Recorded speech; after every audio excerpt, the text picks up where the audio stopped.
Assalamualaikum warahmatullahi wabarakatuh. Perkenalkan, nama saya Juli Arimar, NIM 0102203033, Prodi BPIC semester 3. Tugas ini dibuat untuk memenuhi ujian tengah semester mata kuliah retorika dakwah. Di bab 1 ada istilah retorika. Retorika berasal dari bahasa Inggris retorik dan bersumber dari bahasa Latin retorika yang berarti ilmu berbicara. Retorika sebagai ilmu memiliki sifat-sifat rasional, empiris, umum, dan akumulatif. Pengertian retorika dapat dilihat secara luas dan secara sempit. Secara sempit, retorika meliputi seni berbicara. Sedangkan secara luas, retorika mengenai penggunaan bahasa baik, lisan, dan tulisan. Istilah retorika pada awalnya diperkenalkan oleh Aristoteles tahun 384 sampai 322 sebelum Masehi. Aristoteles mengatakan bahwa retorika adalah ilmu tersendiri yang memiliki kedudukan yang sejajar dengan ilmu lain. Aristoteles menegaskan bahwa retorika tidak boleh dimasukkan ke dalam jenis ilmu lain. Berikut pandangan-pandangan negatif tentang retorika ada 4. Yang pertama, retorika dianggap sebagai pemakai bahasa yang bombastis atau hanya omong kosong belaka.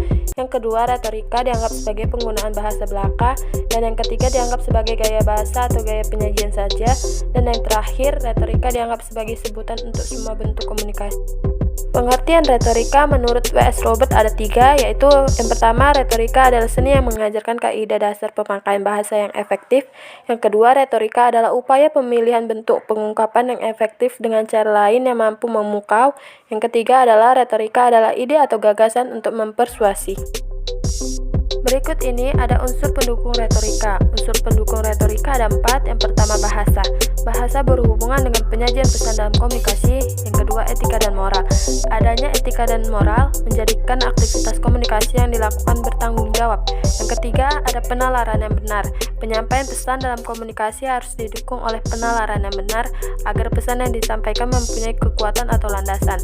Dan yang keempat, ada pengetahuan yang memadai. Jika tidak ditunjang oleh pengetahuan yang memadai, maka penyampaian pesan bisa menjadi tukang bual. Selanjutnya di bab 2 ada sejarah dan perkembangan retorika. Sejarah retorika sangat panjang. Retorika sudah ada sejak manusia lahir. Namun sebagai seni yang dipelajari mulai abad ke-5 sebelum Masehi, ketika kaum Sofis di Yunani mengembara dari satu tempat ke tempat lain untuk mengajarkan pengetahuan tentang politik dan pemerintahan dengan penekanan terutama pada kemampuan berpidato. Selanjutnya ada perkembangan retorika Yunani. Retorika berkembang pada masa Yunani. Rahmat menjelaskan bahwa pada masa inilah retorika mengalami masa kejayaan. Pada masa ini, orang Yunani banyak memperkuat kemuliaan hidupnya dengan seni dan buah pikiran. Berkat kaum Sofis, abad keempat sebelum Masehi adalah abad retorika. Banyak orang yang pandai berpidato dan bertanding pidato. Gorgias merupakan guru retorika yang pertama. Ia membuka sekolah retorika yang mengajarkan dimensi bahasa yang puitis dan teknik berbicara impromptu atau berbicara tanpa persiapan. Setelah bangsa Yunani dikuasai oleh bangsa Makedonia dan Romawi, berakhirlah masa kejayaan ilmu retorika Yunani. Retorika tinggal sebagai ilmu yang dipelajari di sekolah-sekolah. Berikut ini tokoh-tokoh retorika Yunani. Yang pertama ada Corax, yang kedua Gorgias, yang ketiga Socrates, yang keempat Isocrates, yang kelima Plato, yang keenam Aristoteles, yang ketujuh Demosthenes. Selanjutnya ada retorika masa Romawi. Buku Ad Herennium yang ditulis dalam bahasa Latin kira-kira 100 sebelum Masehi hanya menyistematisasikan dengan cara Romawi warisan retorika gaya Yunani. Cicero merupakan orator ulung pertama dari kalangan bangsa Romawi dengan bukunya yang berjudul The Orator. Ia mempunyai suara berat mengalun. Teknik yang digunakan oleh Cicero biasanya digunakan oleh orang-orang Yunani kuno, yaitu dengan dialog dan drama. Selanjutnya ada retorika masa abad pertengahan. Abad pertengahan sering disebut juga abad ke-8, termasuk sebagai perkembangan retorika. Ketika agama Kristen berkuasa, retorika dianggap sebagai kesenian jahiliyah. Selanjutnya ada retorika masa modern. Renaissance mengantarkan kita kepada retorika modern. Yang berhubungan Renaissance dengan retorika modern adalah Roger Bacon. Ada 3 aliran retorika. Yang pertama, epistemologis. Aliran pertama dalam retorika modern yang membatasi teori pengetahuan. Yang kedua ada Belles Lettres, bahasa Prancis yang berarti tulisan yang indah. Yang ketiga, gerakan eloquence Lencioni, menekankan pada teknik penyampaian pidato. Selanjutnya ada tokoh-tokoh retorika modern. Yang pertama ada James Ominens. Ia adalah perintis penggunaan psikologi modern. Dalam pidatonya buku Public Speaking terbit tahun 1917 menggunakan teori psikologi dari William James dan A.B. Titchener. Yang kedua ada Charles Henry Walbert. Ia termasuk pendiri The Speech Communication Association of America. Kali ini psikologi yang amat mempengaruhinya adalah behaviorisme dari John B. Watson. Tidak heran kalau Walbert memandang speech communication sebagai ilmu tingkah laku. Yang ketiga ada William Northwood Briggins. Berbeda dengan Walbert yang menitik beratkan logika, Briggins menekankan faktor keinginan sebagai dasar persuasi. Yang keempat ada Alan H. Monroe pesan harus disusun berdasarkan proses berpikir manusia. Selanjutnya di bab 3 ada retorika sebagai ilmu, antologi retorika. Antologi berarti objek, pokok persoalan, atau muamalah yang dikaji. Retorika menggariskan prinsip filosofi dan kebenaran pembicaraannya. Selanjutnya ada pandangan retorika terhadap manusia sebagai persona bicara. Manusia sebagai persona bicara memiliki pandangan sebagai berikut. Yang pertama, manusia memiliki insting berbicara. Artinya, manusia memiliki daya jiwa yang memungkinkan manusia menguasai bahasa untuk berbicara. Yang kedua, ada manusia adalah makhluk pemakai simbol. Artinya, manusia memiliki kemampuan menggunakan simbol. Yang ketiga, manusia memiliki insting etis. Artinya, manusia dalam kelahirannya telah memilih insting etis. Dan yang terakhir, manusia memiliki kemampuan kejiwaan. Artinya, manusia memiliki kemampuan seperti berpikir, merasakan, berkontemplasi, dan lain-lain. Berikutnya ada kegiatan berbicara dalam pandangan retorika. Kegiatan berbicara dalam pandangan retorika tidak lain merupakan wujud verbal dari suatu tindakan atau tingkah laku manusia. Kegiatan berbicara biasanya berlangsung di suatu medan atau tempat tertentu, diterampilkan oleh seorang pembicara dengan cara-cara dan alat-alat tertentu, dan dilatar belakangi oleh suatu motif tertentu. Selanjutnya ada pandangan retorika terhadap bahasa. Bahasa juga merupakan pokok persoalan yang masuk dalam lingkup retorika. Yang pertama ada memilih ragam bahasa, kedua memilih materi bahasa, ketiga menata materi bahasa, dan keempat memilih gaya bahasa. Berikutnya pandangan retorika terhadap topik pembicaraan. Topik pembicaraan adalah segala sesuatu yang diangkat oleh pembicara sebagai pokok pembicaraan. Topik pembicaraan bisa berupa ungkapan diri, buah pikiran, cetusan, perasaan, keinginan, imajinasi, fantasi, dan cita-cita, pengetahuan, pengalaman sendiri atau orang lain, dan lingkungan mikro atau makro.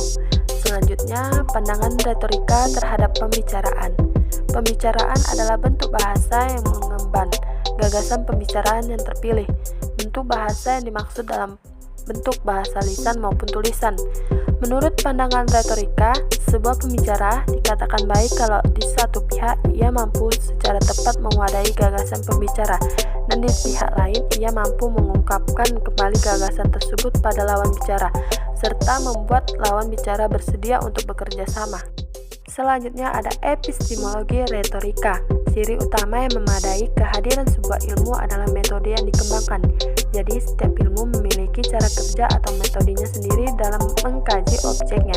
Ditinjau dari segi metode sebagai pertanda, retorika tidak perlu lagi disangsikan sebagai ilmu yang berdiri sendiri. Karena retorika mengembangkan metode sendiri, bahkan dalam banyak hal, retorika itu sendiri tampak sebagai sebuah metode, yakni metode atau cara menemukan dan menyajikan kebenaran. Selanjutnya ada aksiologi retorika. Ciri penanda sebuah ilmu, selain harus jelas objek dan metodenya, juga harus jelas manfaatnya. Manfaat sebuah ilmu erat hubungannya dengan tujuan dan fungsi dari ilmu itu, dibangun atau ditegakkan. Oleh karena itu, membahas aksiologi sebuah ilmu tidak dapat dilepaskan dengan pembahasan tentang tujuan dan fungsi ilmu itu sendiri. Tujuan suatu ilmu adalah gambaran suatu yang dituju, sedangkan fungsinya adalah peranan yang dimainkan dalam rangka mencapai tujuan itu. Sementara itu, manfaat ilmu berkaitan dengan sumbangan apa yang dapat diberikan oleh ilmu itu. Selanjutnya ada tujuan retorika. Pandangan bahwa persuasi sebagai tujuan retorika mengalami masa suram di era retorika baru. Ahli retorika baru seperti Richard mengatakan bahwa persuasi hanya cocok untuk masa lalu, yakni ketika orang masih hidup dalam kebodohan, sedangkan di zaman sekarang orang sudah tidak lagi begitu mudah dipersuasi, karena di zaman sekarang orang sudah mampu berpikir kritis. Kedua, fungsi retorika. Fungsi retorika pada dasarnya adalah mempersiapkan sarana yang baik, yakni menyediakan pengetahuan dan bimbingan bagi pembicara, sehingga mereka lebih mudah dapat mencapai tujuan yang diinginkan. Selanjutnya, manfaat retorika. Aristoteles saat ini malah sudah merumuskan 4 manfaat atau kegunaan dari retorika, yakni retorika menuntun pembicaraan dalam mengambil keputusan. Kedua, retorika mengajar pembicara dalam memilih argumen. Ketiga, retorika mengajar penutur dalam mempersuasi. Dan keempat, retorika membimbing berbicara secara rasional. Aristoteles menawarkan 3 jenis retorika yang dapat dipilih untuk menampilkan suatu pembicaraan, yakni retorika pengarahan, retorika penghakiman, dan retorika pengobatan. Selanjutnya, retorika dan disiplin ilmu lain. Sebagaimana telah terungkap sebelumnya bahwa kemampuan berbicara merupakan kemampuan yang amat diperlukan dalam pemerintahan, politik, hukum, dan perundang-undangan, pengadilan, dan lain-lain. Digunakannya kemampuan berbicara dalam bidang-bidang tersebut menunjukkan bahwa retorika berkaitan dengan berbagai bidang ilmu seperti sosiologi, politik, psikologi, dan kebudayaan. Selain itu, ada bidang yang amat dekat hubungannya atau kaitannya dengan retorika, yakni logika, bahasa, dan sastra. Selanjutnya ada retorika dan logika. Kaitan antara retorika dan logika sesungguhnya bukan merupakan hal yang baru, sebab sekiranya abad keempat sebelum Masehi, Aristoteles juga sudah mengemukakan hal tersebut. Aristoteles mengatakan bahwa retorika dan logika adalah 2 bidang ilmu yang saling memerlukan. Keduanya digunakan untuk memecahkan berbagai masalah kehidupan dan ilmu pengetahuan. Retorika tanpa didukung oleh logika, maka ilmu itu tidak lebih sebagai ilmu untuk ajang bersilat, tidak. Sebaliknya, logika tanpa didukung retorika, maka kaidah-kaidah berpikir logis tidak mungkin dapat digunakan untuk meyakinkan pendengar. Selanjutnya, retorika dan bahasa. Ada anggapan bahwa retorika adalah bagian dari bahasa. Bahasa dipandang sebagai perangkat kaidah yang mengajarkan bagaimana berbicara dengan baik. Sebuah pembicaraan dikatakan baik kalau bahasa yang dipakai sesuai dengan kaidah-kaidah bahasa. Maka retorika yang dipandang sebagai penuntut berbicara tidak lain adalah bagian dari bahasa, yang sekaligus merupakan alat menyebarluaskan kaidah-kaidahnya. Selanjutnya, retorika dan sastra. Pada zaman pertengahan Renaissance, retorika lebih dikenal sebagai studi sastra.